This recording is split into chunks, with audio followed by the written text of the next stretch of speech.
Bana Congo Kinshasa RDC lipata na kembo ezipi Congo mobimba. Tobengi bino na 3 jours ya convention. Ndeko nanga kozanga te, notez bien. Toza na date na biso le 7 ti le 9 mars 2025. A partir ya 15h, toza wana na terrain Kitobola na quartier D na Njile. Wana tozobenga bana Chango, bana Funa, partout ozali na Congo Kinshasa, ko rate oyo te tobengi yango grâce. 3 jours ya convention de konanga, toye ba source, ya ba famille na biso, boya bo lamuka, bo tala nini o nzamba kosala, na nzela ya basali na ye, nzamba lola pambola mosali na nzambe, nga moko na benga kae femme de fée, mama Micheline, Chabani nzamba lola, asala bino bolamu, parce que 3 jours ya convention on de konanga, ko ratete, ezali grâce po na yo, wana toza na basali na nzambe bauti na mboka ya France, balobi couple pastoral ezawana, papa na biso Augustin Zumbu na mama Françoise Zumbu bauti bongo na mboka ya France. Cette fois-ci bake kosala musala na Congo, couple pastoral o eyebi musala o basale la kanzambe, bake na tina parce que batindi bango et pas mutu atinda kabango Jésus-Christ de Nazareth, boya ebele bozangate na dati moko tozo pesa bino le 7 ti le 9 mars 2025 à partir ya 15h toza wana na terrain Kitobola na quartier D na Njile. Ndeko nanga kozanga te, yebisa ndeko. Bana Congo Kinshasa RDC lipata na kembo ezipi Congo mobimba.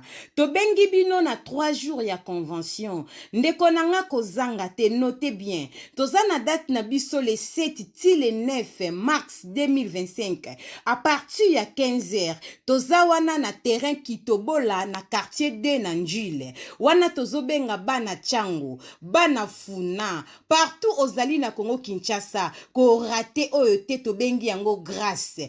3 jours ya convention de konanga, toye ba source, ya ba famille na biso, boya bo lamuka, bo tala nini o nzamba kosala, na nzela ya basali na ye, nzamba lola pambola mosali na nzambe, nga moko na benga kae femme de fée, mama Micheline, Chabani nzamba lola, asala bino bolamu, parce que 3 jours ya convention on de konanga, ko ratete, ezali grâce po na yo, wana toza na basali na nzambe bauti na mboka ya France, balobi couple pastoral ezawana, papa na biso Augustin Zumbu na mama Françoise Zumbu bauti bongo na mboka ya France. Cette fois-ci bake kosala musala na Congo, couple pastoral o eyebi musala o basale la kanzambe, bake na tina parce que batindi bango et pas mutu atinda kabango Jésus-Christ de Nazareth, boya ebele bozangate na dati moko tozo pesa bino le 7 ti le 9 mars 2025 à partir ya 15h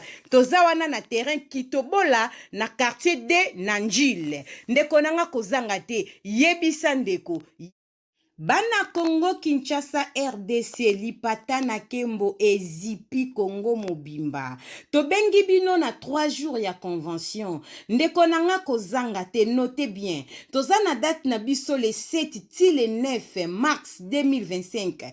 A partir ya 15h, toza wana na terrain Kitobola na quartier D na Njile. Wana tozobenga bana Chango, bana Funa, partout ozali na Congo Kinshasa, ko rate oyo te tobengi yango grâce. 3 jours ya convention de konanga, toye ba source, ya ba famille na biso, boya bo lamuka, bo tala nini o nzamba kosala, na nzela ya basali na ye, nzamba lola pambola mosali na nzambe, nga moko na benga kae femme de fée, mama Micheline, Chabani nzamba lola, asala bino bolamu, parce que 3 jours ya convention on de konanga, ko ratete, ezali grâce po na yo, wana toza na basali na nzambe bauti na mboka ya France, balobi couple pastoral ezawana, papa na biso Augustin Zumbu na mama Françoise Zumbu bauti bongo na mboka ya France. Cette fois-ci bake kosala musala na Congo, couple pastoral oyo eyebi musala oyo basalelaka nzambe bake na tina paske batindi bango epa mutu atindaka bango Jésus-Christ de Nazareth. Boya ebele bozanga te na dati moko tozopesa bino le 7 ti le 9 mars 2025 à partir ya 15h toza wana na terrain Kitobola na quartier de Nanjil. Ndeko nanga kozanga te yebisa ndeko